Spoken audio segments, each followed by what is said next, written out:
I read the story of a woman called Fanny Crosby. She was blind, but they said she wrote 8,000 hymns.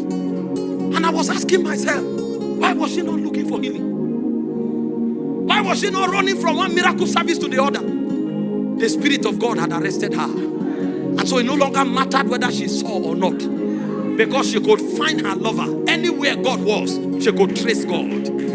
She could trace God. The intimacy made God real to her.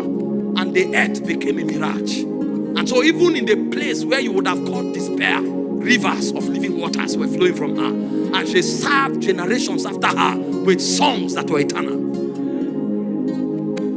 What will be your legacy?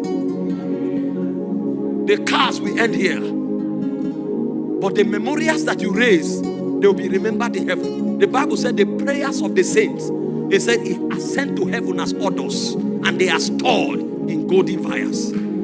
Angels fade from me from time to time. You don't know that even some of the revivals we are seeing now are not prayed by the Christians of today. Some of the things we are seeing today are the promises and the covenants God entered with men. Some of them lived 200 years ago.